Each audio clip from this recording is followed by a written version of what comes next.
Live tonight, here we are broadcasting from the psychiatric hospital called Planet Earth.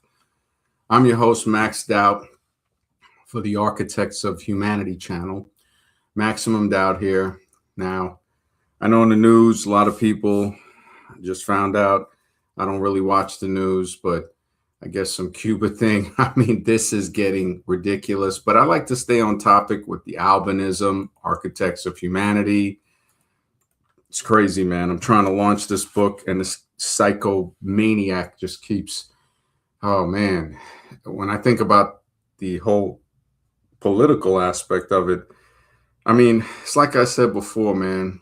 It's just it's just a constant attack on. I mean, now we're seeing it on anyone. With the Greenland thing and all of that. It's like a land grab or something. But according to the topic at hand with the albino template for all humanity, and it's not just African albinos like on the thumbnail in this picture, because you see that the child in the middle, the adolescent, clearly would look like the other two if he had melanin. His hair is white, his skin is white, his pinkish beige, his eyes, pupils. We see that this is the same type of person as the other two other boys around him. It's just that it's a lack of melanin. And we know from other pictures that that is underneath the melanin, especially with the vitiligo pictures like this. You look at underneath that is the original template of everybody. Indian albino, African albino. You have the template coming out with the blonde hair. So there's a lot of proof on this that we see around. The blue eye being the original eye for everyone. Everybody has blue eyes. We see it popping up in populations with dark skin. We see the blonde hair. These are the mysteries that they don't want nobody to look into. This is how you follow science. And you say, wait a minute, why is the largest albino family in India look like they're from Sweden? What are these people from Stockholm or something? No, they're from India. This is the original template for the Indians. Just like I showed here, this is one of the original templates because there's many different Africans. These are the original templates. And when they get brown, that template can come back out, like with the blonde hair, the platinum blonde hair. I'm presenting science, empirical science that can be measured. It can be repeated.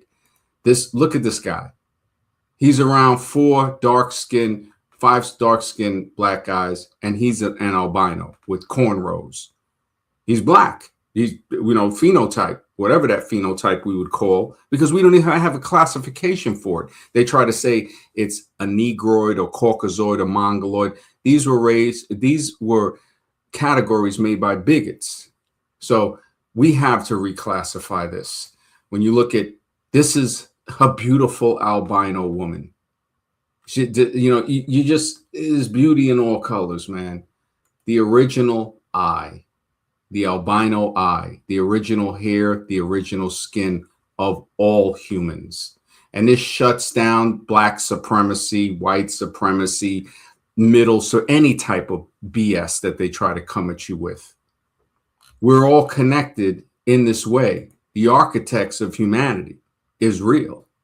So when I present the evidence and we look at this, this guy is what would be considered possibly Irish or English albino with an albino chinchilla on his shoulder.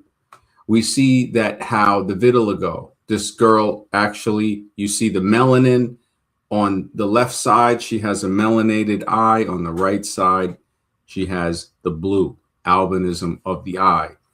And have other animals, the slug, the albino slug, this girl here with albino chicken, zebras. I had showed this before. You see it in all animal forms, man. And crows, we got albino crows, man. So I'm presenting evidence to say, hey, can we look a little deeper at this? We know that the pseudoscientific establishment is not going to. They're going to continue with the fake ape charts, trying to tell people a fairy tale. Well, billions of years, and it took a couple of 100 million, and people, all based on racism. We know that's not true. We see now clearly with all this evidence. I tell you, man, with as science progresses, they have a really good stronghold on people's minds that they can see the truth and they'll tell them to ignore it. It's the old Nazi propaganda. There's a book from England called Test Card F, and they talk about that, how the Nazis would be killing somebody, and if you look over there, they would come over and grab you. You'd be next. So you didn't look. But then after they ended them, they would come over, make you look. People. So it's, in other words, they were saying, you don't see it until we tell you to see it. And it's like, that's what we see today. Because you see people like, yo, don't you see that? And they're like, nah. That conditioning somehow has spilled over into a lot of humanity, man. A lot of it. I mean, it's a brutal reality. But once you know, you can protect yourself from it. That's the thing. Ashar, good to see you. Yeah, it's very interesting. This is people might say, oh, I don't care what they say, because they could take a number and stand in line. I see these people just hatred everywhere, man. They don't want to look into this. They don't want to say, you know what? Let me rethink what I thought to be true. And, as I edit the book and stuff, hopefully I can get this out soon, man. It just work. I mean, the 40-hour-a-week work week, that's the perfect hostage situation. It's like Bukowski said, man. This situation, this perfect hostage situation enslaves you because you're afraid that you don't want to die freezing to death under a bridge, man. I mean, that's some brutal stuff. When they got money for all these wars, but they don't even feed a person. It's like, man, they'll throw food away. I don't even see how we could look at anybody in the political cabinets and just, I mean, how do you even look at them as a human being? I mean, these are monsters. These are the monsters, but we lie to children and we tell them that they're not. You look at the average idiot in society that raises his kid to go to ball games and just worship stupidity and ignorance, and seeing their parents be political, whether it's the left or the right. I mean, what kind of hope does that child have? What does it? Instead of telling the child the truth, even if you tell them the truth, I mean, it's traumatizing. What would you prefer? What would you prefer? I mean, I'd rather people, hey, hate me for what I am than love me for what I'm not. I've chose that long time ago. I choose that whether I want to choose it or not, because it's conditioned in me, man. I can't fake that. You're going to see the real me come out at any time. If I put on a mask, the mask will slip. We see it on people. So why not just be real, man? Be yourself. Everybody else is taken. That's all you can really be. It's all you can really be. But this research that I'm presenting, are you trying to hop on? Oh, man, dang. I didn't even see. Sorry about that, Mr. X-Man. I was on the other thing. I was opening up a page. Boss man trying to hop on. Where are you? I see Mr. X was backstage. You must have been backstage. Oh, I had it on mute. I didn't even realize. Sorry about that. Yeah, if he wants to hop on too, I guess he was backstage too. I was on the other one because I got the other page open with albinism and how they try to say it's congenital. They just make stuff up, just like billions of years. Well, asked that, I was actually I put a question for the tacos panel. There was supposedly one theist on there. And I asked him, I said, please give me an explanation of how a mindless process can produce beings with minds. And I said in the text, I said, leave out the textbook definition of evolution, please. And they said, well, no, you can't. It's still evolution. That's it. That was their answer. Yep. It's just evolution. So it's just, it's the fairy tale. It's the fairy tale that they believe in. It's not science. It's just, oh, that's evolution. You failed to explain it. I know they don't know the answer. I know that. Yeah. I'm not a fool. They don't have an answer. Mm-hmm. But it's just like, that's faith. That's your religion. Yeah. I'm just sick of it. It's Yep. just, oof, Straight religious doctrine. yeah. Straight religious doctrine. These guys are more religious than most of the religious people. Agreed. Yeah, and 'Cause they it's don't just question anything. They don't even question a thing. They yeah. won't. It's like if you go against the grain in any way, shape, or form, even if you're a diehard atheist, but you go against the grain and give some inkling that you might think there's something to creation, they'll shoot you down. They're turned right against you. So Mhm. they are like a cult almost. That's what a cult would do. Yeah, it's very cult. It's like one step away from Jim Jones. I mean, those guys, and they have sparked a lot of, in my opinion, a lot of people that have went on these shooting sprees. The guy Yes. from Columbine had a shirt that said "Natural Selection," There and you go. yeah, and there's a lot of other stuff about his messages and stuff. And they were one of the kids, like he had a nickname, something to do with evolution, like the natural selector, or something like that. Um, to say he got brainwashed by evolution to say, oh, we have to rid ourselves of these people that are so-called lesser, and that's a direct thing from Charles Yes. Darwin's second, The Descent of Man. The Descent of Man. Superiority complex, and then that breeds entitlement. Yes. And when they don't get that entitlement from reality, because there's no basis of their superiority in reality, Yeah. that's when the anger comes out. Yep. And then you see the lie that they that they will, the superiority. If that person really thought they were superior, they wouldn't have ended themselves. Yes. You see, so it creates just a rage and a hatred, and then they go out there and they end people, and then they end themselves, showing you like, well, hey, that's what it's going to end in. Like with the Hitler Ubermen, so-called these Supermen, that one black man defeated them all in racing, and Sure.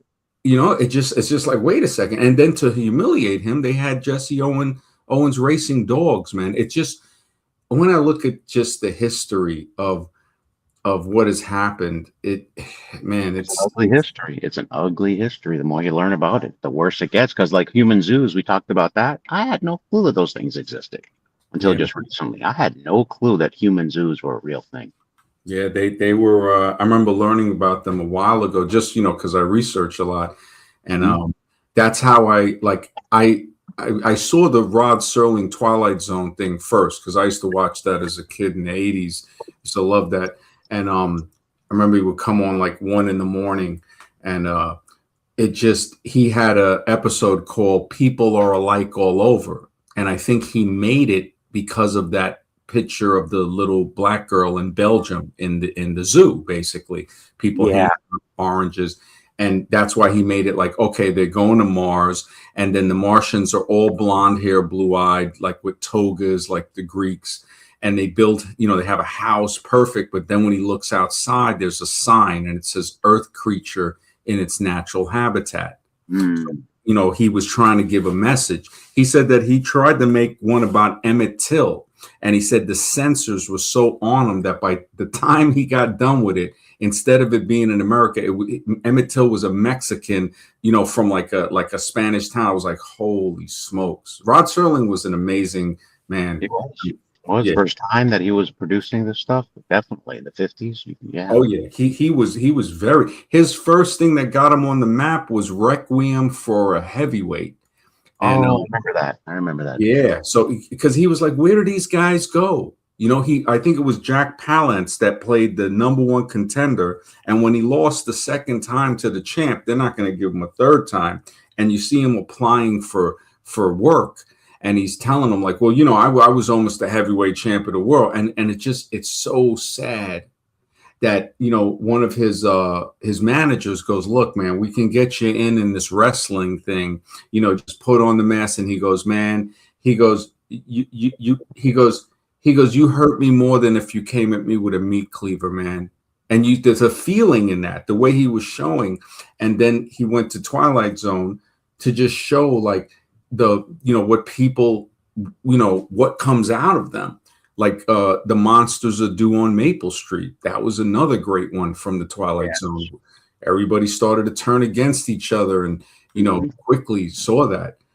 Boss man, if you want to hop on, I'm just switching back and forth to Windows, so like I'll check every so often. It's not that I didn't want to let you on. I didn't see you backstage. I didn't even see Mr. X backstage until I flipped back over, because I was like, when I leave it on this, I'm keeping it on the like, I got this stuff on Google. I looked up on albinism.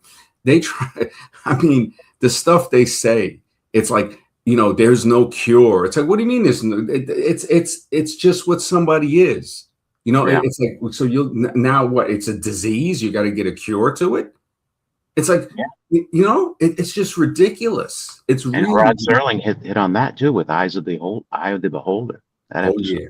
Excellent, excellent episode. Eye of the Beholder. There was another one that was not as strong as Eye of the Beholder, but I think it was called Number 12 Looks Just Like You.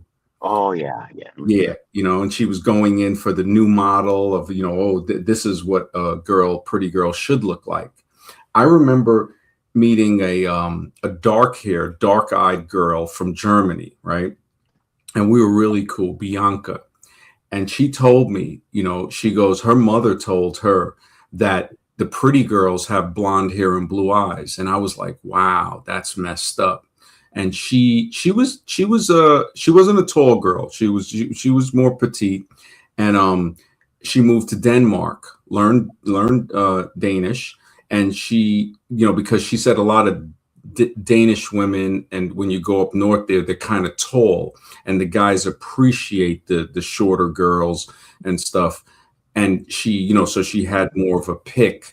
And because I kind of, she thought I was like she was really onto the astrology thing. And when she had saw something, this was back in the man, this had to be like 2009, 2010. And it was on I don't know if it was when because I can't get back into the Facebook thing, but I put like just a fake birthday, and she thought that was my astrology thing. And I was like, no, that ain't my astrology sign. And she was like, oh, and that's like when we kind of got a little distant, and but we still remained friends. And she was like, she eventually, that's what she was looking for. I've met a few girls like that.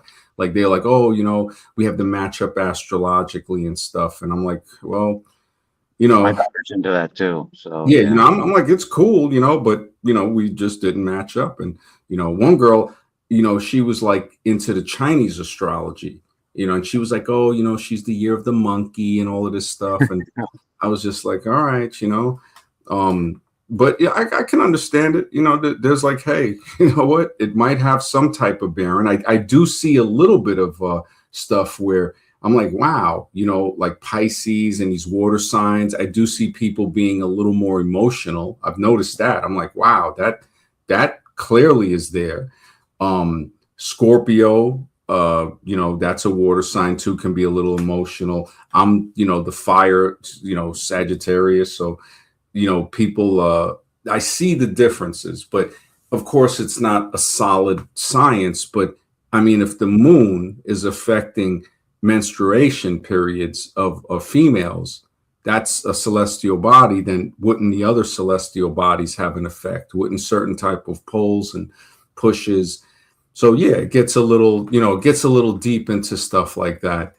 But yeah, with the albinism, man, they try to say, it's like the lack of melanin makes individuals highly, highly susceptible to sunburn and skin cancers. Vision impairment is common because even people with blue eyes, they have a higher instance of macular degeneration, melanoma of the eye. Also, a study that I found years ago when I first started researching this in 2014 was people with blue eyes are more susceptible to alcoholism. And I was Really? like, wow, yeah. I was like, that's a really deep study. I remember, I got to look, I know I saved it somewhere, but I could always, with AI, that's a good thing. I could probably find it again quicker. But I remember a guy that had two guys that had blue eyes. I remember one guy, he was like, he had like 7 or 8 DUIs. I'm like, how do you even have 8 DUIs, And he goes, good lawyers. He told me he was from Southampton, Long Island. Well, there you go. Yeah, I was like, wow. And then another guy had 4 DUIs, and he was very, very blue eyes, sparkling blue eyes. And I mean, I could see the problems that it was. I mean, he just was in turmoil. I was like, wow, that's, he was just very, very hooked on liquor. And he was saying he would drink like, a fifth a day. I was like, holy smokes. And he had, was on his fourth DUI.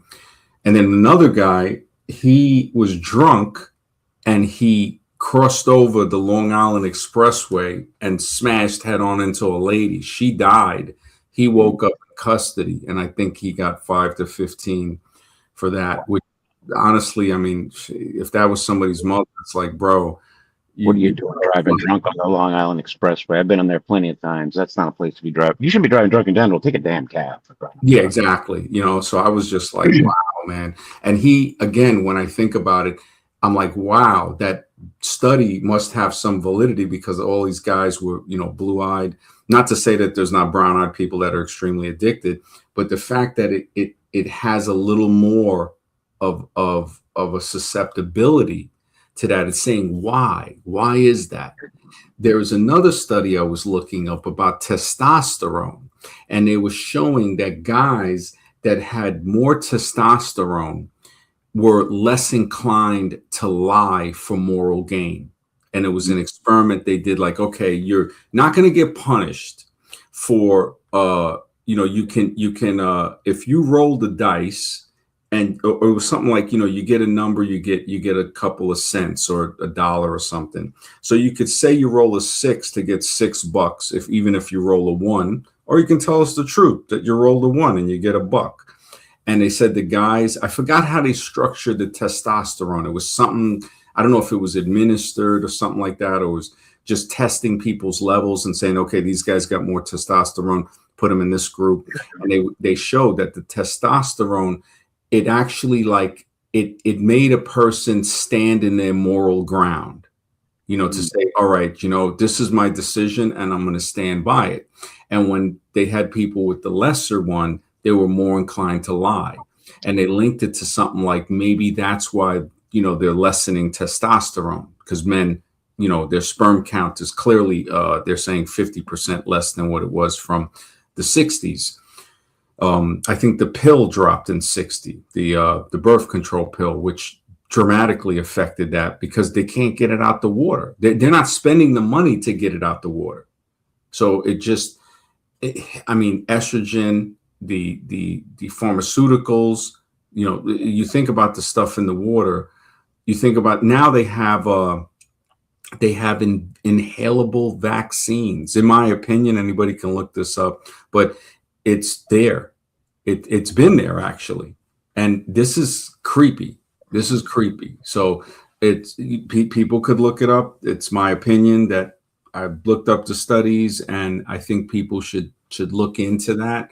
That means maybe they could, they're saying that it can be administered through like a nebulizer, which again can possibly be put into a portable one.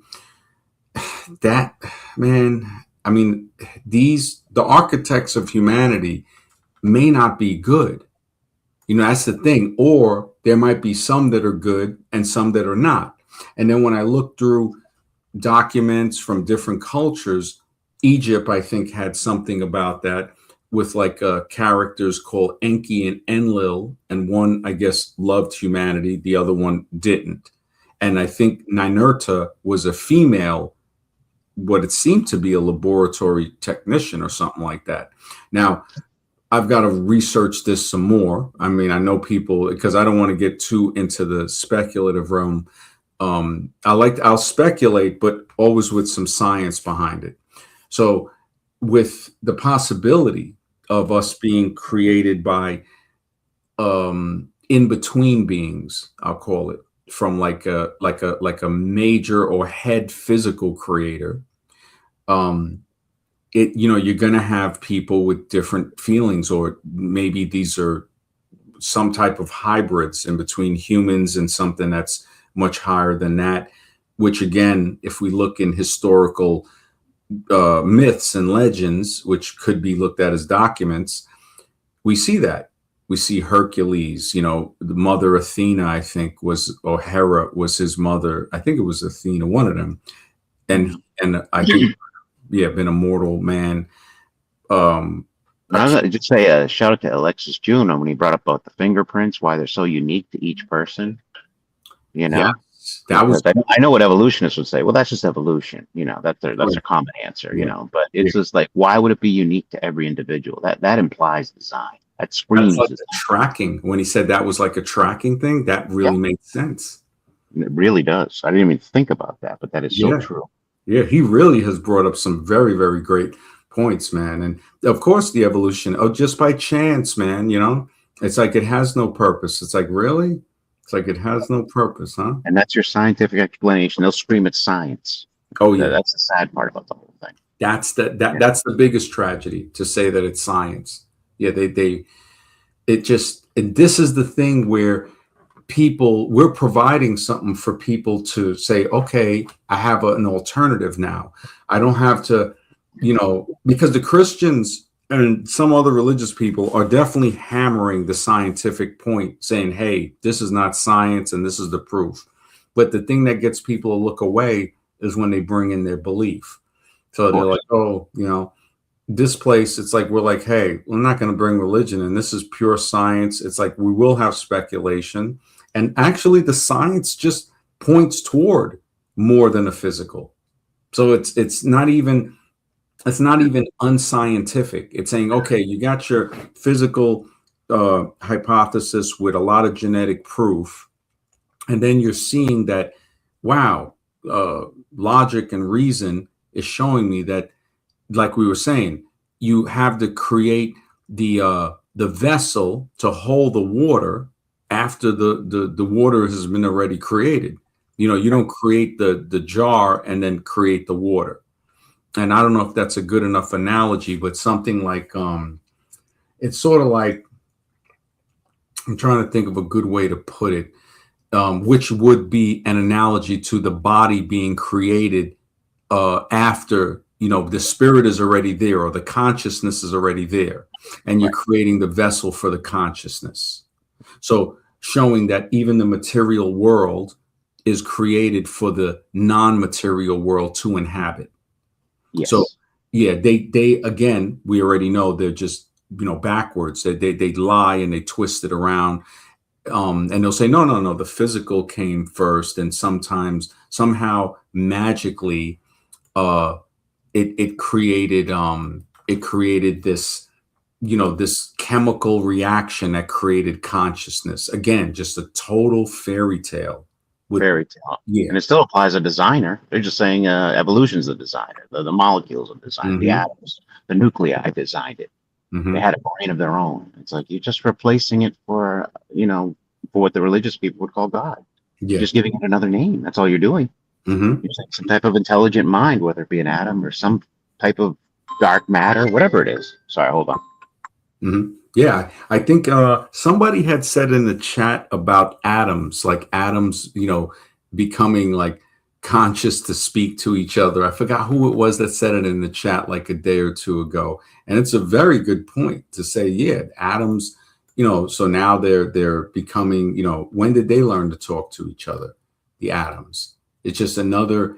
It's another made up fairy tale to where people will go to the Wizard of Oz, like this picture, be like, hey man, here's a piece of paper that's telling you you're smart. Oh, you got feelings? No, don't worry, don't trust your feelings. Come here and get a fake heart to wear on the chest. Oh, you got courage? Nah, let me give you this medal and this medal. The Wizard of Oz had a lot of stuff like that. And I think some of these movies were trying to tell us something. Clearly, we see it with the modern ones. I was looking at, there was there's a trilogy. The movie is Unbreakable, and then I think the next one is Split. Yeah, that's the middle one, and then the final one is Glass, and it's pretty deep, man. I used to see a lot of clips of it, and I managed to watch Split, and it was basically, it's telling us like the movie's whole premise, the trilogy, is to say we have special powers that we don't even know we have, And then people will convince us that we don't have them. And it really reminded me of how evolutionists try to just dampen out any type of inner light a person may have. They try to dull it down.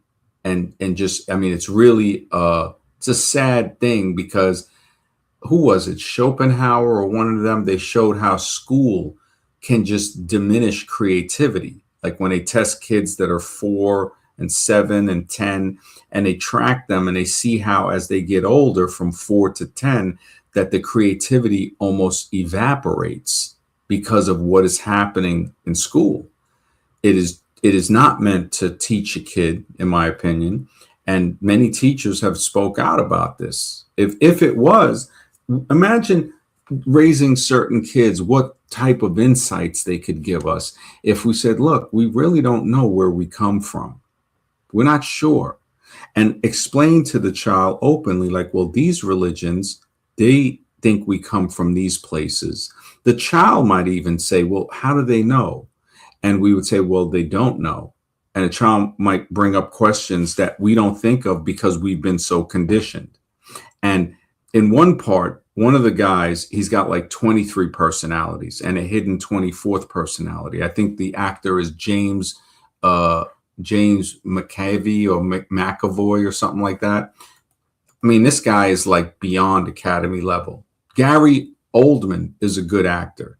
He played in The Fifth Element, The Professional, Dracula, Bram Stoker's. I mean, the guys are really, I mean, he gets into character.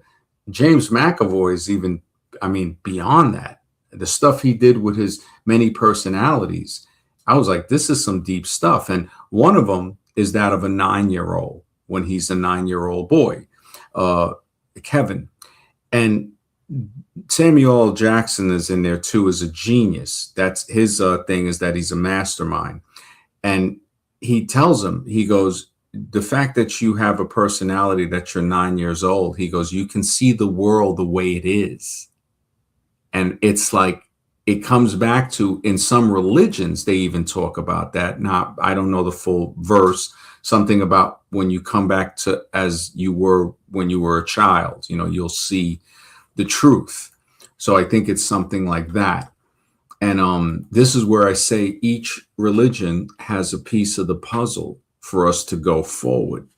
And that really makes me wonder, like, wow, if we were to look and take these pieces out and put them together, we would get a broader view of the picture of existence.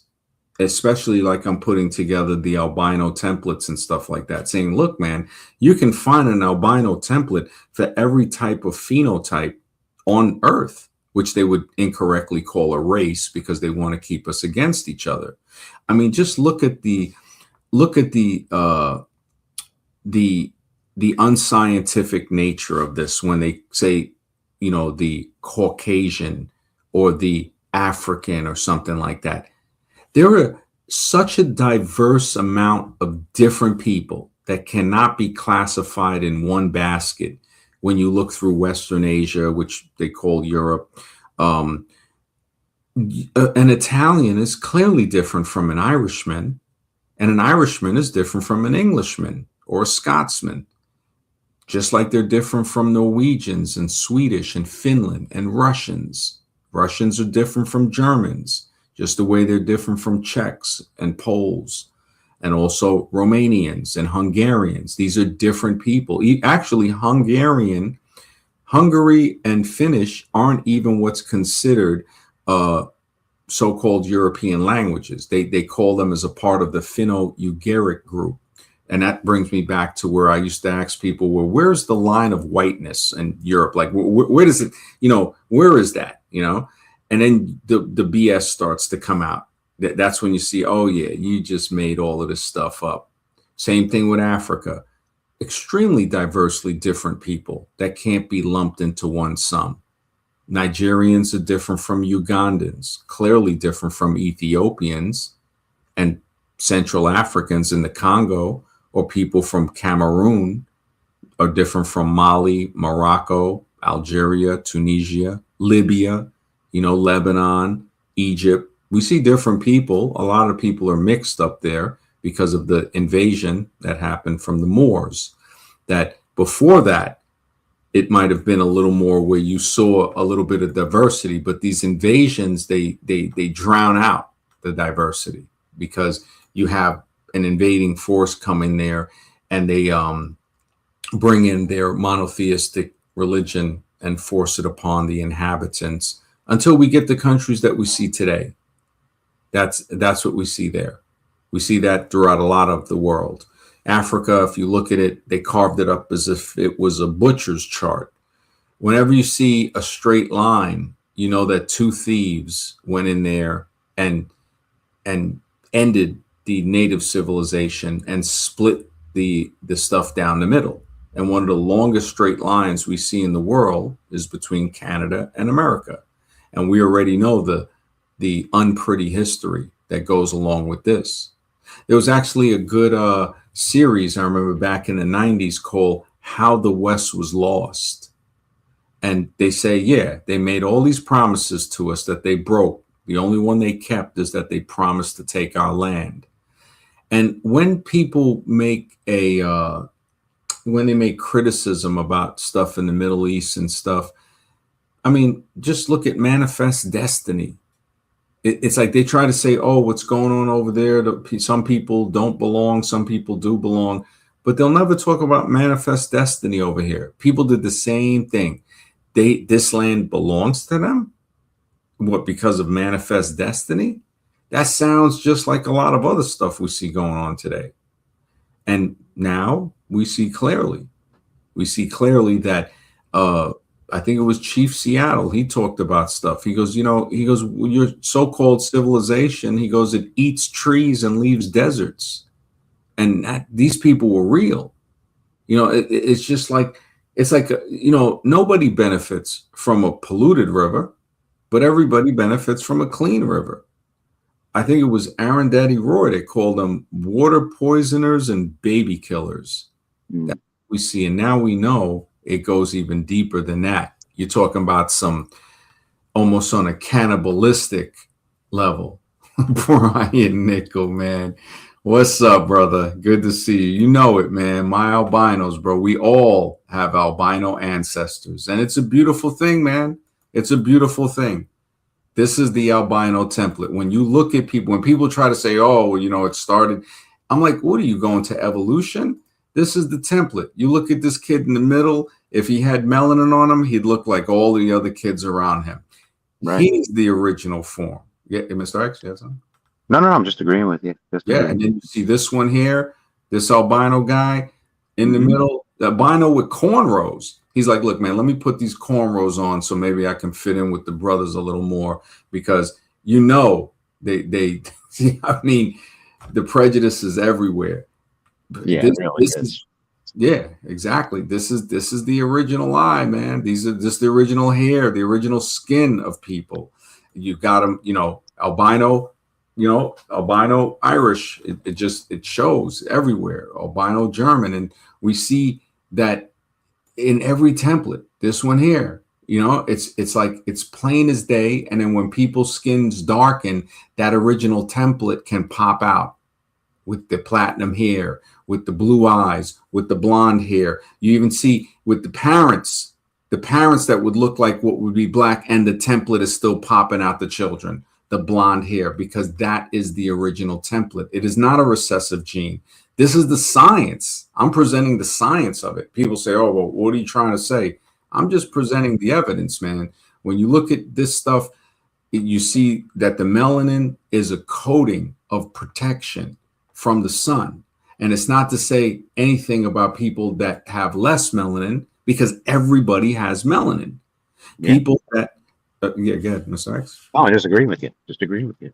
Yeah. So, this kind of, I know the guys that have this whole agenda because they've been treated probably very badly because of the color of their skin, but they respond with like a very hateful thing in saying, well, now they're doing just what the people that oppress them are doing, or had done to them, by saying, oh, well, we started everything now, and then this and that. And evolution is kind of like, I guess, what they would call a catch-22 or something, where, yeah, if you take that and you say you're the original person, well, then you're also technically, according to the pseudoscience, closer to an ape. That's And we right. can, That's yeah, right. so, yeah, it just, we see it in Darwin's charts. We see it in, what was it? I forgot his name. He wrote a book called The Passing of the Great Race. He was a well-known racist from the late 1800s. Because guys, once Darwin produced The Scent of Man, where he gave the template for the genocide, saying in a time not less than 100, not more than 100 years. So he was saying, look, man, you got to do this. He said there will be a gap. You won't see, no, you'll see a man and then the no primates in between, and it'll go down to a baboon. So Yeah. he's talking about eliminating every other type of human because they're not looking them as human. And all the way, the gorillas, the monkeys, the chimps, the apes, to where there's only baboons and one type of human that they deem to actually be human. The thought of that makes you wonder, like, why? Why would somebody feel like that? Why would they gain this superiority complex just out of the air? Or was it kind of programmed in? Was it kind of programmed in to say, look, we need you to go out there and get rid of these people? Exactly. Yeah, and the person, What makes you superior anyway? You're just a human being. You sleep. I mean, you get sick. You're not invulnerable. You're not Superman, for crying out loud. You bleed just like everybody else. So I fail to see what's superior. yeah, it's like again, the group thing.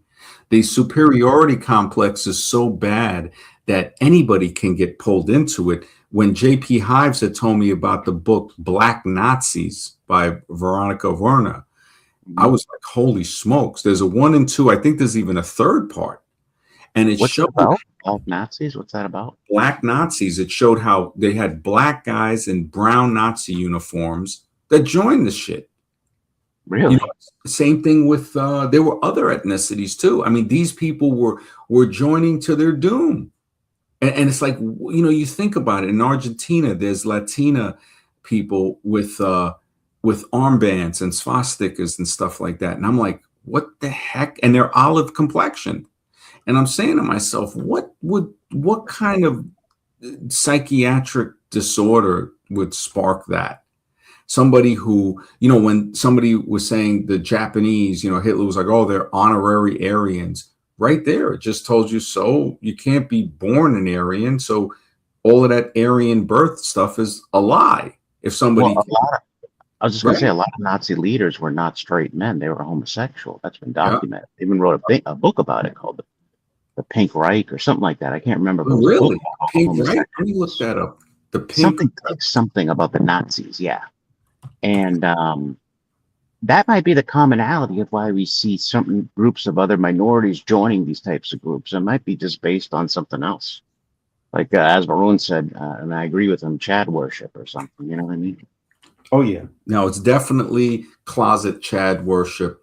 Mhm. Um, and I'm looking here. It says the Pink Right is a 2020 alternative history LGB genre novel, and it's should not be confused with historical, scholarly, or biographical text. It's a work of fiction, but I'm wondering if there's one that's not a work of Can't fiction. remember the name of it. It was Pink something with the Nazis, but it was all about the homosexuals within the. I mean, that's been documented. That's been very well documented that they were plenty of them.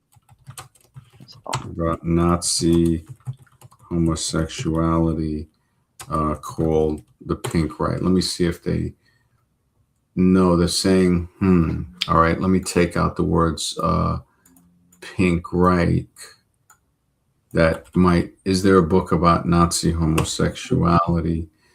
Yes, there are several significant, Google, if you don't ask the right questions, amazing, it'll, isn't it? yeah, yeah.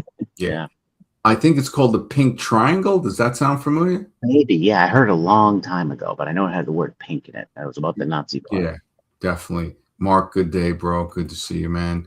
This is called, it says, yes, there are several significant books dealing the persecution of, all right, so this is dealing with the persecution of homosexuals in Nazi Germany, the gay Holocaust, they call it, or the pink triangle, Nazi war against homosexuals. So it's like, and some of the most anti-homosexual people are homosexual. They've come out to be like, oh, this guy was over here trying to shame people for that and actually, accost them and stuff, and find out he's homosexual. There was I think it was a mayor or some type of political figure in one of the southern states, and he got caught dressing up as a woman online soliciting black men. And this was the same guy that was trying to persecute homosexuals. I tell you, man, truth is stranger than fiction. A lot sometimes too, they call latent homosexuals, meaning that they haven't really come into their homosexuality or don't even understand it. Yeah, There was that with that movie. What was it called, about the Zodiac killer? The writer for the San Francisco newspaper called him a latent homosexual, and that's all based on real life. But yeah, there's some truth to that. There is some truth to that. Yeah, no, there definitely a lot of stuff that comes to light. This was, I think, the Men with the Pink Triangle by Heinz Hager, firsthand account of a gay Austrian survivor who spent years in a concentration camp.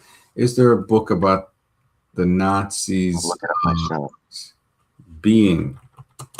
So maybe, okay, because the pink swastika, did that sound familiar? Oh, I think that's it. That's it. Yeah, I think okay. That's it. Wow, I had to search for this. Yes, a notable, though highly controversial. Of course, it's going to be highly. They're like, no. And I always suspected this, man. The Pink Swastika, Homosexuality in the Nazi Party by Scott Lively and Kevin Abrams, published in 1995. Thank you, guys. It argues that high-ranking Nazis were homosexual. Oh, Mr. Rex, you hit it, bro. You are crushing. Holy smokes. Thank you for this piece of the puzzle. Mark says, the superiority division is also holding us all back as a society, whether it's Wakanda Nation, exactly, or not saying, yep, exactly, or Nazis, etc., almost like it's internationally used to keep us divided so we can't pull together. Exactly, bro. It's so true. It's so true. And only a few of us are seeing that. We are seeing like, wow, we're actually thinking. It just shows how many people it's like, wow, they have been conditioned not to. And in no way, shape, or form am I saying that all homosexuals think like this. I'm not saying that in any way, shape, or form. But there's subgroups within each group. Yeah, you got people. You got good and bad in all groups. Exactly. Yeah. Exactly. So this is we're calling out the people that were persecuting homosexuals, showing that these people themselves were homosexuals. A lot of them. So it's like these were just monsters because they were persecuting everybody. You had gypsies and Polish and, Jewish and black people. Black people were getting sterilized, even though there wasn't a lot. But you look at that like, wait a second, why would you ever join with this nutcase? And now they're trying to say he's not as bad as they say he was. And it's like, I'm not saying, other guys wasn't bad. I mean, Churchill was probably worse. With the stuff they were doing all across the continent of Asia was just horrific, especially in India and stuff. The Dutch East India Company, I mean, just rape, pillage, and plunder. But it argues that high-ranking claim largely rejected by mainstream. Of course they're going to reject it because they're probably in the closet too, who emphasized the regime's persecution of gay men. Yeah, I wouldn't be surprised. I mean, I think all presidents was in on that stuff. And what do they say? All first ladies ain't first ladies. The book, okay, author, main argument, all right, the leadership to homosexuality, mainstream. Yeah, of course, the mainstream is not going to agree with this. And I wonder if the Pink Swastika is on Amazon. This is hilarious, man. I got to give these guys a lot of credit. I might have to read this, man, or see if they got like something where it's a audio video or something like that.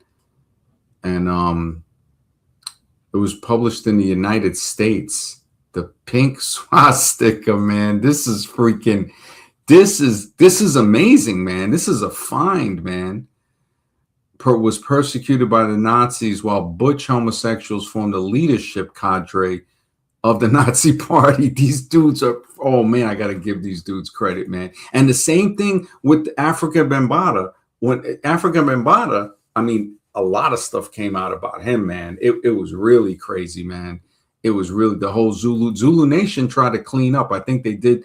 They got him out of that and all the people that supported him. But I don't know if it was too little, too late. I'm not sure. But yeah, that was. I mean, they got people with channels where they just bust out. I think it's Hassan Campbell, where he has a channel where he's just laying into that because I think he was a victim of Africa Bambaataa. I remember I told a friend about it. He called him Afrika Young Bottoms, and I was like, man, he's a stand-up comic. He's hilarious. But you know, and I've heard this too about slave owners too. They actually have paintings of some of the slave owners beating the men, but they were beating them naked, and they were also naked. Basically, like some of them were also homosexuals too, who owned the slaves. Oh yeah, yeah, into that BDSM, and that could have been, yeah, yeah. It's like just I've heard that a lot. Like they were saying, Joy Leary. I think she got married. Her name is Joy DeGruy. She is a professor, I think, and she made a thing called post-traumatic slave syndrome, and she talked about how they would cut off the genitals of black men and put them on the fireplace mantle like it was a trophy. So, you know, it's like, what the heck is going on? And we see this today. We see a lot of these guys like I wouldn't put it past the pink swastika to be overly interested in people, other people, you know, is genitals. Well, look at Hollywood, what goes on there behind the scenes that's been exposed. Yeah. And they're the ones producing the movies. They're the ones in power. So to think that this has always maybe existed, this group of people that controlled everything, you know, media, and, you know, they're always in positions of power to oppress others. Yeah, no, exactly, man. That I could definitely see that, man. And, you know, as I go back further into research, I start to see it definitely goes way beyond. I mean, you see it in Greece, you see it in Rome, you see it in Egypt. There's tribes in Africa. Anybody can look this up. I remember seeing this back in the 90s, and I was like, what did I see? And I was like, what did they say? And they were saying that there are certain tribes that they have the boys swallowing the other boys. And it's like, and in Papua New Guinea, I think that still's practiced today. And oh, you're not a man until you do that. It's like, what are you, out of your freaking mind? Trying to act like, you know, I mean. Well, think about it. What type of man? We're both straight heterosexual men. What kind of man would want to control other men? I don't think a real straight heterosexual man thinks that way. Yeah, no. It has to be a homosexual. Exactly. He definitely doesn't think that way. And this is nothing against people that happen to choose that or were born that way. Absolutely. We're speculating. This is our opinion, and we're looking for the truth. So we're keeping it very open. We know that there's good people with all type of orientations. We're saying, hey, if that's what it is, one, be open about it, because it's usually the most dangerous is the closet. That's like with the Nazi closets. I mean, it turns them into monsters. Yeah. And you know, I know we're bringing up the sexuality issue, but I think it all ties back into that too. I really do. You know, that's a big motivator of what a lot of men do, or a lot of people do in general. Mm-hmm. You know, it just is. It's human nature. They're saying that Russian gay propaganda laws and his 2009 tour in Uganda was one of the motives for Uganda's so-called ending the gays bill, which is, that's brutal, man. And an unsuccessful ballot in Oregon. Mm-hmm. Yeah, wow. Oregon was one of the states that I remember they had a law or something in there where they were forbidden black people to live there. And if black person lived there, they would get flogged like every 6 months or something in a town square. I mean, just horrific laws. They had like a Sambo restaurant for the longest. Yeah. Yeah, it's Big, yeah, open signs. I mean, what really pushes people to, why? It's like, why would you choose hate instead of love, man? It just doesn't really make sense. But a lot of things don't make sense. Yeah, this book, it's deep, man. It's saying the authors released the fifth edition by Veritas Aeterna Press. They state that their motivation for writing the book is to respond to the myth of the pink triangle. Oh, so the pink triangle. All right. So that was the one that I looked up where they were persecuting people in Germany for that.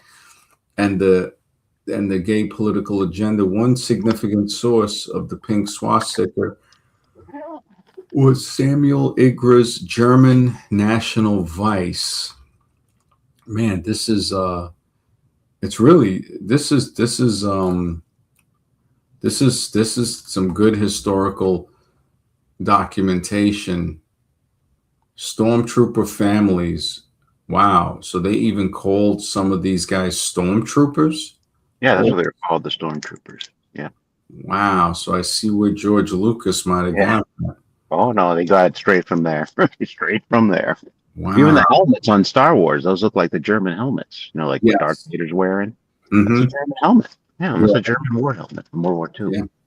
Yeah. And the new ones with the one which one was it where I guess it was one of the newer ones where the first order or the third order. I mean, those guys, that was like direct, like Nazi, Hmm. type of similarity type of thing. When they had the Han Solo's nutcase son playing the crazy Jedi with the Sith Lord or something with the helmet.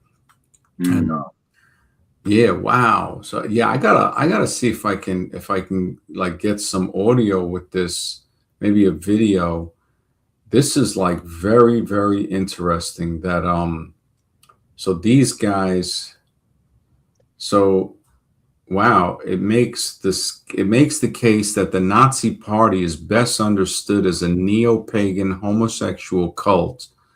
The Southern Poverty Law Center asserts that the book's historical negationism, pseudo-history, which denies documented facts, is comparable to Holocaust denial. So, I mean, we already know about the Southern Yeah. Poverty Law Center because they can be helpful, but they can also be full of crap too. Hmm. Um, Pseudo history. It's like, yeah, it's like, what is pseudo? It's like when I look at the whole thing where it's like when you can't criticize something, you already know something's wrong right there. Exactly. Yeah, it's like the person telling you can't say something. It's like, all right. It's like now we know what the deal is. And who's doing that censorship? It's not the majority of people, not the majority of Americans that are saying we want this censored. It's a small group. Yeah. Just like the trans movement. It's not the majority of people supporting the trans movement. It's a small group, but you see how powerful it is.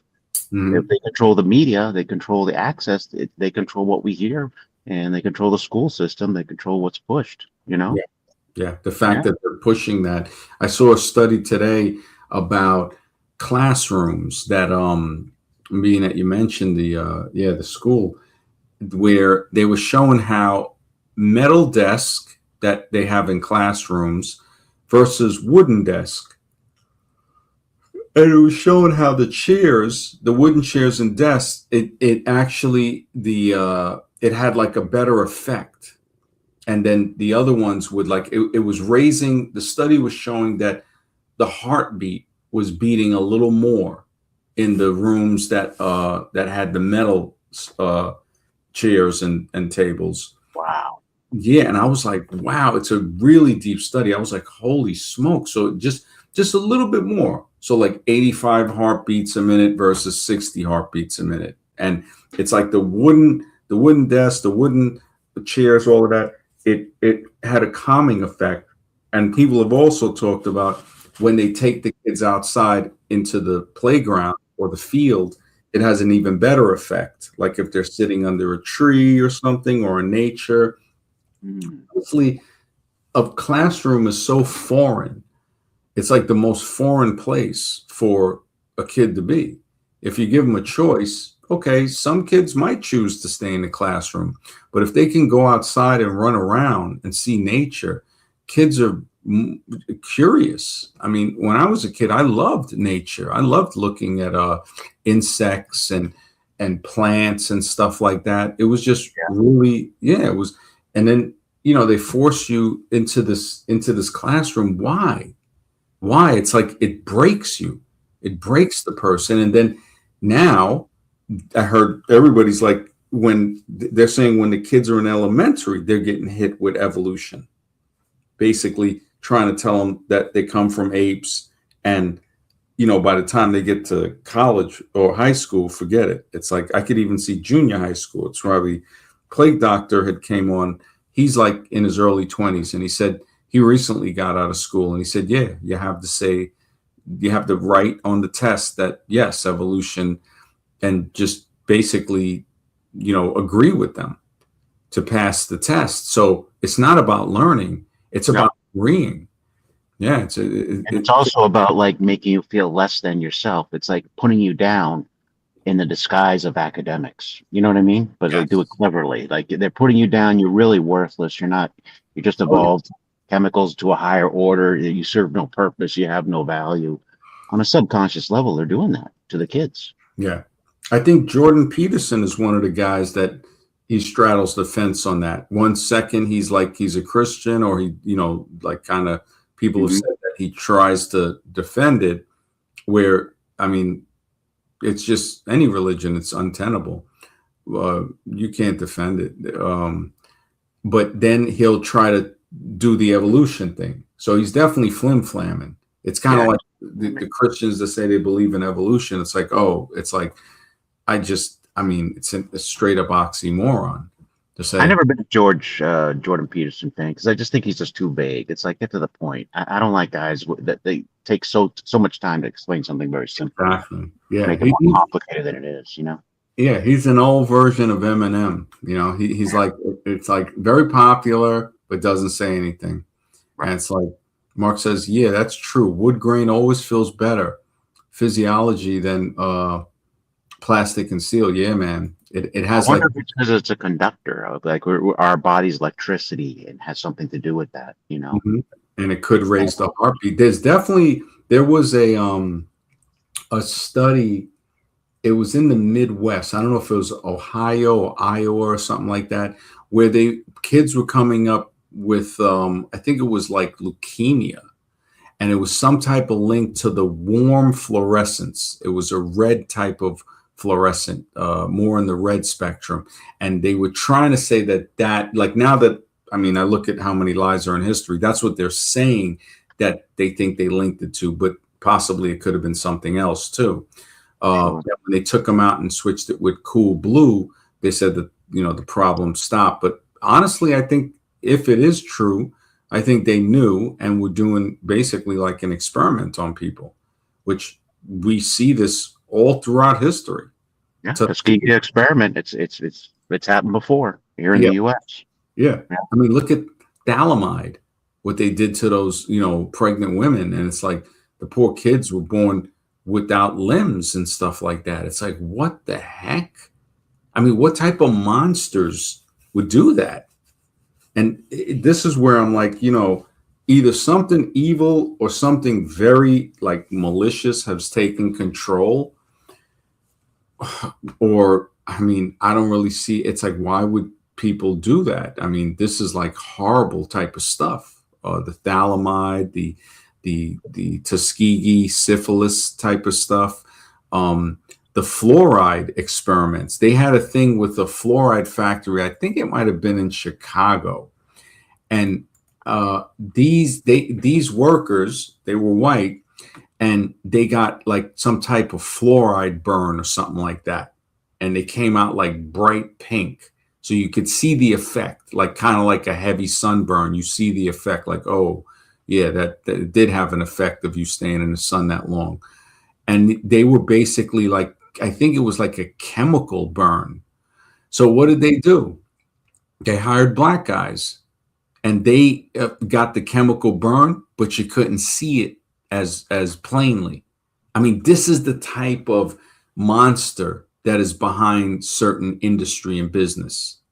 And the fact that this was a fluoride type of thing. Let me see if I can find that fluoride factory that employees were chemically, so it's chemically burned. Let me see if that why do I always spell fluoride wrong for some? No, I did spell it right.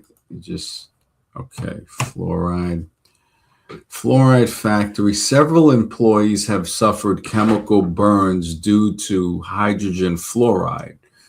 So they're saying the Honeywell Geismar, Louisiana chemical that happened recently. Wow, in 2021, a worker was sprayed with hydrogen fluoride due to a flange failure and and died. Holy smokes!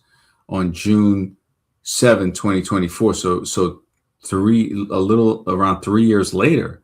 Holy, a contract worker suffered second-degree burns from a similar fluoride release. 2023, 2020. Let me see in the 1900s. Let me see if it can find something with that.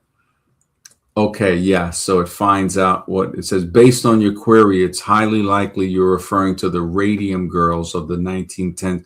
The Radium Girls. Oh my goodness. It's like, what the man? This is the United States of experiments. That's what this is. This is the straight United experiment. They know that. I mean, the fact that they're leading back to people eventually probably already has been produced in birthing chambers, just like from Brave New World or the Matrix, basically. It's like, okay, if we're getting back to that, that might have been where we came from. The fact that the science is out showing clearly that the first human forms, the prototypes, is pointing toward it being albino, and then somehow being placed or released onto the surface of the planet, people start adapting, and then they release more. And the most recent release is being used to see what everything we see happening today, just the great pillage and plunder. And now we're in a serious state, from what I hear, of a lot of this invasion type of stuff, which I just don't. I mean, somebody was telling me about Greenland, and I'm like, Greenland? It's like, I mean, this is such a political circus. I don't even know what to say. This is some crazy stuff, man. It's not the Radium Girls. It's something that New Jersey's radioactive contaminant. Yeah, this is we're there.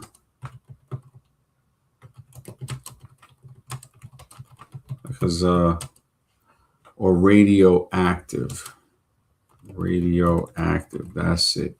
So, but you know what? There's no outrage because people have bought into evolution. They've been programmed to think that we're just a evolving species, and that they think it's terrible, but that doesn't really hit them that deep. I noticed that. Yeah, exactly. Mark says when they used to paint babies' cots and toys with lead paint was another experiment on us to try to make as much money without any care. Man, it's so brutal what they've done. I mean, there is I forgot which lady wrote a book about like all the toxins in like just a child's crib, the mattress, the outgassing of the plastics, if the crib is shellacked with something, that's outgassed. I mean, it should just be plain wood where it's not, definitely sanded so the kid ain't going to get splinters, but definitely not coated with any type of lacquer or anything to give off. Yeah. And the kids, when they're that age, I remember raising my daughter as babies, they put their mouths on anything. Exactly, man. But I looked up something that I had came across last year. It was the year before. I think when that Ohio East Palestine spill happened. And I was finding there were like biological or radioactive spills in Kentucky. And it says, yes, Kentucky has experienced both significant radioactive contamination incidents and separate biohazardous waste spills. Of course, nobody knows about this because they're not going to say this on the news. Notable events include radioactive waste disposal issues near the Paducah Gaseous Diffusion Plant, radioactive sludge at Maxey Flats, illegal dumping of oil, gas, fracking waste. Holy man. And a 2021 trailer leak of medical plasma. You gotta be kidding me. Kentucky, man, what the heck? And you wonder if that was deliberate too. Yeah, yeah, you really wonder about that, man. Could it have been deliberate? Now they call it a Superfund site. In 1986, what? Maxey Flats Disposal Site, a former commercial nuclear waste facility in Fleming County, designated as a Superfund site in 1986, which had serious waste leakage issues. Man, that's brutal, man. They really, they just don't care. They No. just, yeah, there's just not a care in the world, man. The fact that they would build a town, basically, Love Canal in New York, on a nuclear waste spot. I mean, holy smokes, man. And people didn't know until they started getting sick. That's the craziest thing. It's so evil. They're like, look, man, just bury it. If don't even, if nobody says anything, hey, just leave it there. And then people start coming up with these irreversible illnesses. And then, oh, okay, yeah, we did that. We did that. But hey, you know what? All right, we'll clean it up with tax dollars. That's the other thing too. These people don't have to. They pollute the stuff. These companies, and the taxpayer has to take the cleanup bill. It's like the tires. I forgot. I don't know if it was Goodyear or whatever, but when you look at the amount of tires they threw into the ocean off the coast of Florida, they were trying to say, oh, it's going to make an ecosystem for the fish. And then they started realizing it was leaching off just toxins. And it's like, so now they got to put a couple of million in to kind of clean it up now. And I'm like, oh my goodness. And this was years ago. It's like millions of tires dumped into off the coast of Florida,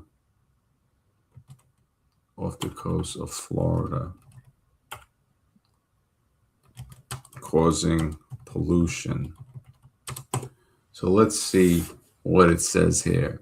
Roughly, yeah, this is it. This is the article. Roughly 2 million tires dumped off Florida's coast in the 1970s to build an artificial Osborne Reef. You got to be kidding. That's like, hey, man, evolution, It's like, why what you trying to build you dumping off toxic tires in our water. So the tires meant to boost marine life. It's like, what? Broke free during the storms, destroying natural coral reefs, leaching toxic heavy metals, and requiring a multi-million-dollar decade-long cleanup. This is just, I mean, the toxic pollution, as tires break down, they release heavy metals, zinc, lead, and other toxic compounds. Oh my goodness, PAHs, causing severe toxicity to marine life. Who in Florida was like, hey, you know what? We can dump these 12 tires in here, these 2 million tires. This is freaking failed project and cleanup initially endorsed by local agencies and Goodyear. Oh my goodness. Goodyear, until the tire company endorses it. In 1972, the project failed, forcing government-funded There's nothing that is government-funded. See, this is how you read through it. Everything is taxpayer-funded. These bastards want to go. It's just the language. This is why I'm so much on the language. It's so important to be able to see through the lies, forcing taxpayers to fund the removal projects from 2001 to 2028. What the heck? And I'm sure those guys got paid a lot of money to dispose of those things, you know, Yes. And government Goodyear, contracts. no charge to Goodyear, right? It's Yeah. like, yeah, just ongoing cleanup. Military divers have used the site for training to remove debris, but many tires remain in the ocean floor. I mean, Chief Seattle was right. They eat trees and turn them into deserts. They pollute water. It's just Aaron Daddy Roy, water poisoners and baby killers, man. It's definitely like, Yep. Here comes the pharmaceutical industry with a cure. You know, now we never seen so many commercials for pharmaceuticals that you do today. It's on almost every TV break. There's going to be a commercial for a pharmaceutical. mhm. Can't tell me that's by chance. You know what I mean? Yeah. I'm seeing them now on YouTube since they've been a little bit tighter on the magic potion. I've Mhm. actually seen a couple of Vax commercials for children. Yeah. And then there's another one for, I think it's for insulin or something. And they're so like ingenious. They have like this little jingle, and it's like, Oh yeah. and I'm like, what the heck is this? And they're like, oh, whatever, malevolent, a new pharmaceutical, take this. If you sleep, do you sleep at night? Oh yeah, well, you need this. It's like, what the heck? Yeah.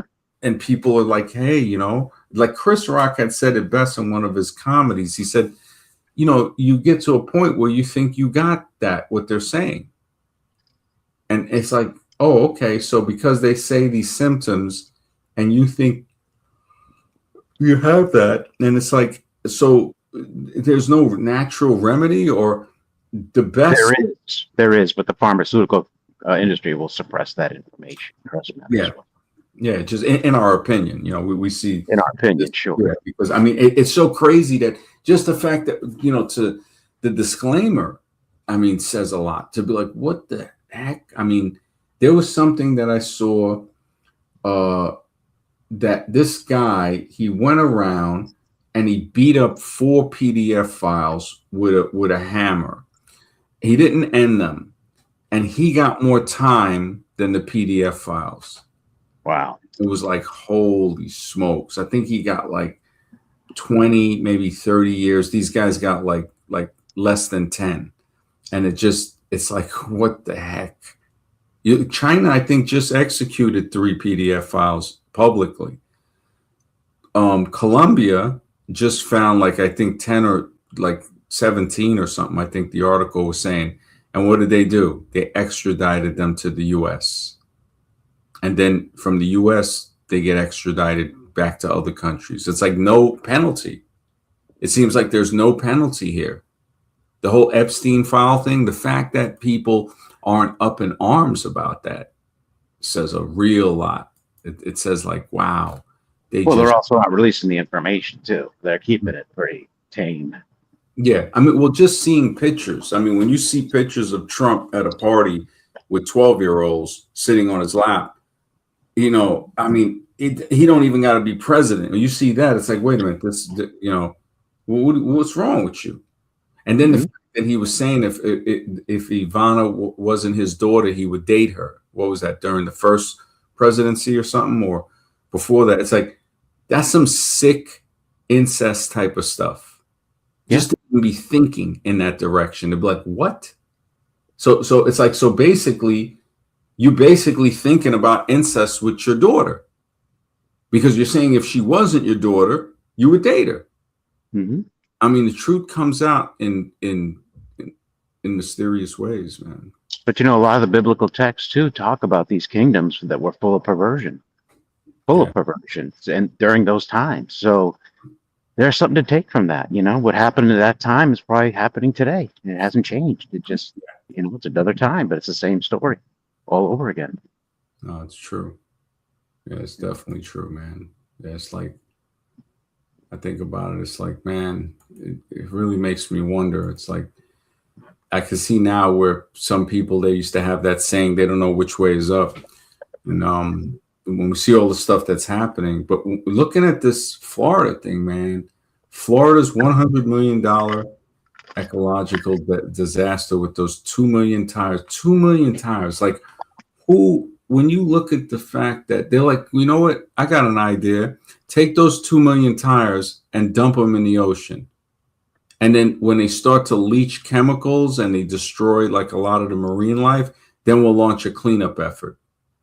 These are like monsters, man. Because they know the tires aren't good for the environment. I mean, it doesn't take a rocket scientist to figure that out. But does Yeah. it say off what coast they did it? What town or what area of Florida? Let me see. It says the state has been described as a ground zero. Which coast is it? Let me see. Off the coast. Tires are meant to boost marine life. That, you know, these lies, man. When it's meant to boost marine life, but then it broke free and it started destroying. These lies, man.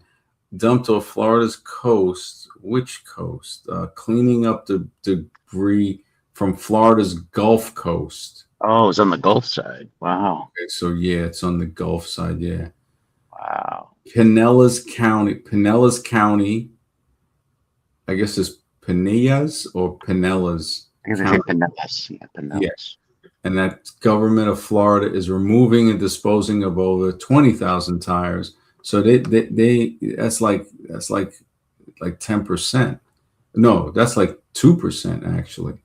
So we're looking from the roads to oceans, pollution pathways of end of life tires. So that one is the coastal. Yeah, so it's the Gulf Coast. I'm seeing if there's anything else. National Progressive Radio is talking about a group of fishermen organized a camp. That's so messed up, man. And people, I know they're getting a lot of seafood from there, from those waters. There was something that just got recalled. I think they were calling it like radioactive shrimp or something. And yeah, cleaning up the debris. Just so, and check this out. It says, is it illegal to throw away tires in Florida? It is unlawful for any person to dispose of waste tires or processed tires in the state except at a permitted solid waste management facility. But they can dump 2 million of these tires into the water. Yep. I mean, that is just insane. You know, it says here, is tire dust harmful to humans? Some studies indicate that the compounds typically found in brake particles, e.g., or tire. They got asbestos in some of these things too. There's asbestos in brake linings, you know. Yeah. With adverse cardiovascular health outcomes or mortality. This is, I mean. And we've had a problems issue too with a lot of dead fish showing up, especially on the Gulf Coast. There's piles of dead fish, and they say it's some natural phenomenon. It's probably what's going on, the pollution in the water, all these dead fish. Yeah, it's the spin doctors, you know. Mm-hmm. The spin doctors. Top 13 worst Florida cities to retirees: Palm Beach, Jacksonville, Miami, Fort Lauderdale, Panama City, Lakeland, Pensacola, Key Biscayne. Oh man, that is crazy. That is crazy, man. Well, you just have to have money if you want to retire down here. You have some serious cash. So Florida has tires still in there. Some of them probably, I don't even know the level of stuff that it's probably leached into the water.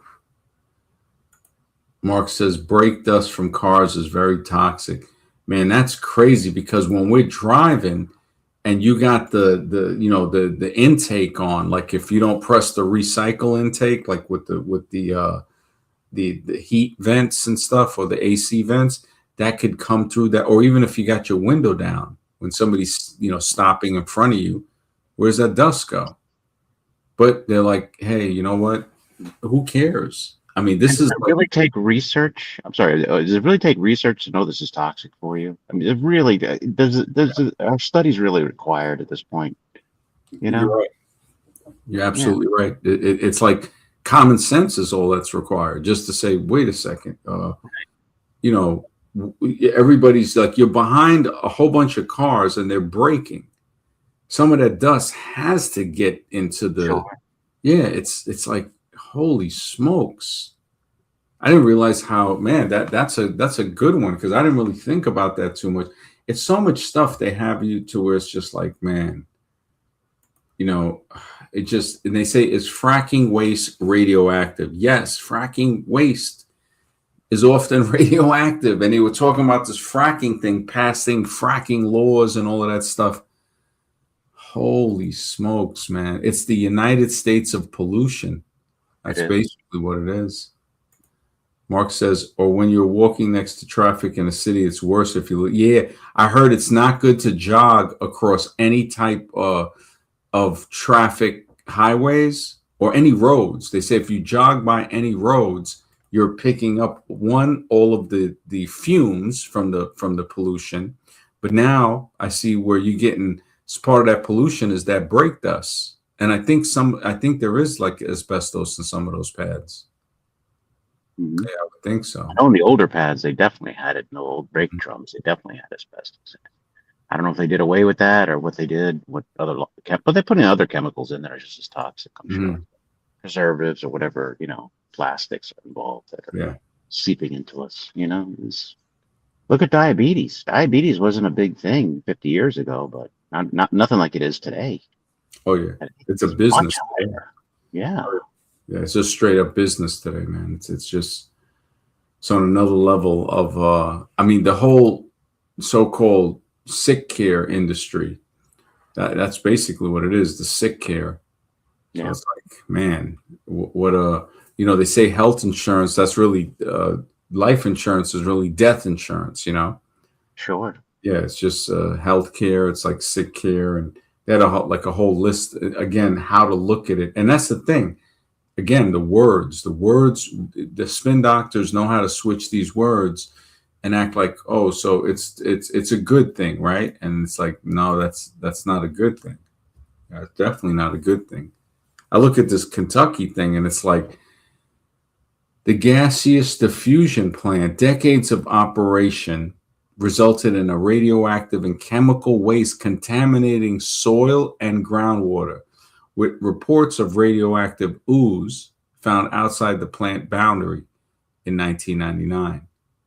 Wow. These guys are crazy, man. It Never just, know what they have planned out. Maybe they just want to infect certain areas. I mean, you look at the virus that happened in the 80s. I don't know if I should say the name of it. It started with an A. mhm. But did that happen by chance? Because obviously homosexuality existed since the beginning of written history. And Yeah. all of a sudden in the 80s, you had an explosion of it. Was It that seems, natural or was that planned? oh, it seems to be unnatural, that it seems to be introduced. Yeah. So it's like they made it, could definitely be, from the lab. There also, when you look at the name of it, acquired immune deficiency syndrome. So you're Yep. saying what that could be almost anything. And It's where they like, say it came from, a monkey. I mean, they insult our again, intelligence. oh, they try to break the monkey out. They always blame in an animal. Yeah. It's like, yeah, they probably experimented on a monkey, Yeah. but yeah, it's like it ain't just gonna happen like that. Yeah. It seems to be a population reduction agenda. Yeah.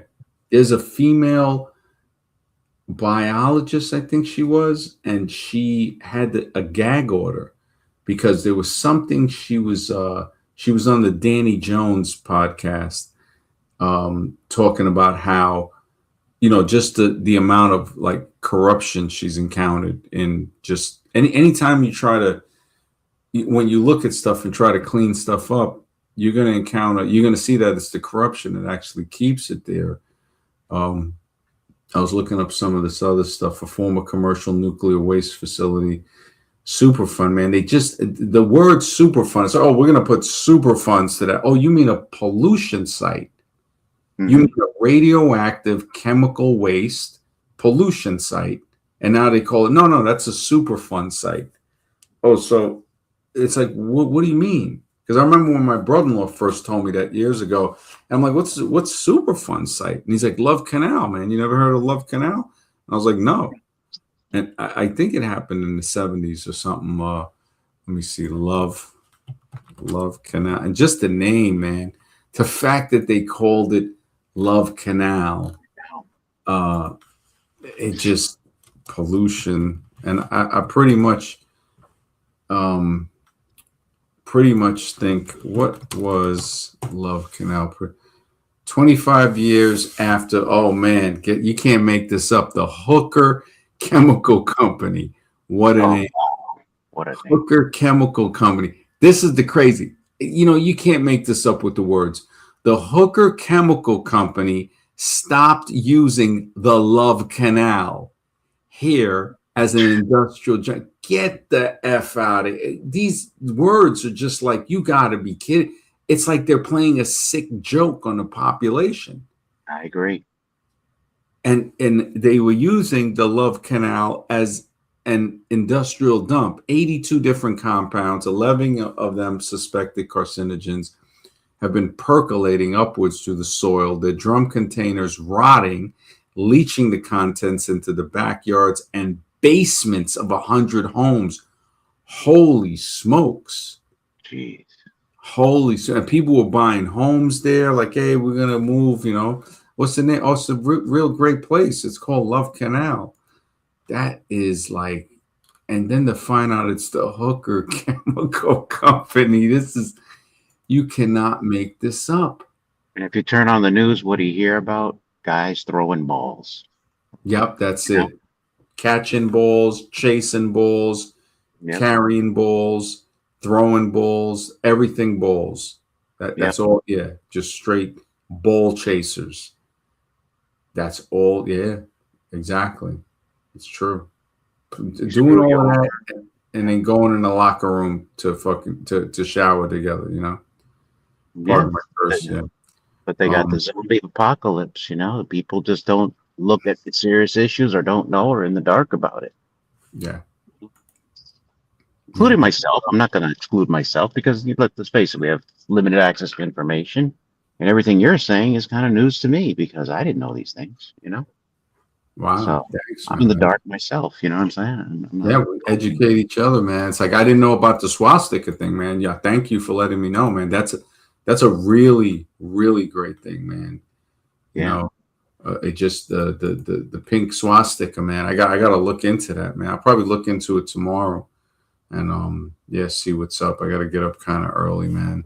But yeah, it's been, I figured, when I look into this with the whole albino template thing, man, it's hard to believe, man. But when people look at when they look at people and say, oh, okay, if this person was brown, or they had the melanin, they would look just like the other people. So they try to make it backwards. Oh, it's an anomaly and stuff like that. But no, that seems to be the original form that somehow melanin got adapted to.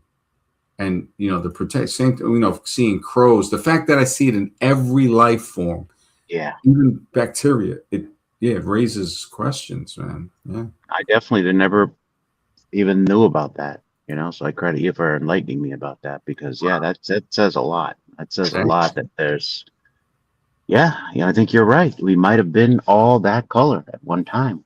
Yeah. And we already know through genetics and what we're seeing with life on Earth that everything was created. Nothing happened by chance. So even a leaf on a tree, everything is created. This is no chance. And then to see that everything that was created has an albino form. So it's not just the humans. When I started to look, I said, wait a minute, plants and every type of animal, insects. When you see things from a shielded environment like caves, underwater caves, or just above caves, you start to see the things that don't come out the cave will most likely either be a pinkish color or albino, and things that do go in and out the cave, yeah, they can have the melanin, like bats and stuff like that. But the things that stay in there, it's like, oh yeah, oh yeah, that could be. It's a mystery. It's a mystery. Beautiful mystery. Yeah. Yeah, man. Yeah, I figure.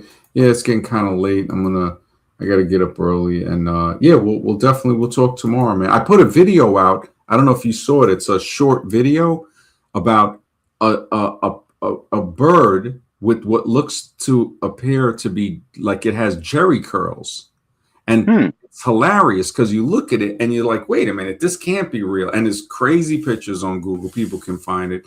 I call it like the nature's jerry curl, and it has a picture of Samuel L. on there from Pulp Fiction when he had the jerry curl. But I'll check it out after the stream. I'll check it out. Scribe looked at it. He said, "Man, this can't." I said, "It's real, bro. It's called the something crested like Araucana bird, and it's a family of the toucan. It's literally unbelievable." And I was like, "Yeah, you look at this. It's like the architects who create this are laughing in silence. I don't know what it is, but it is almost unbelievable. It's like, you got to be kidding me. There's no explanation. It's like this bird has what looks like, a jerry curl. It's hilarious. But yeah, definitely check it out. I think you'll laugh. I think you'll be like, holy smokes. And it's a real thing. And I figured I'd make videos about certain animals where you just like, how do you even get something like this? Beautiful part of this research is you learn more and more, and then you teach us. You know what I mean? Yeah. So it's great, Definitely, man. Definitely. It's always a pleasure, man. But yeah, everybody in the chat, thank you for being there. Mr. X, thanks for being on the stream, man. Absolutely. Thanks for having the stream. Definitely, man. We'll talk tomorrow night. Have a great night. Have a great night.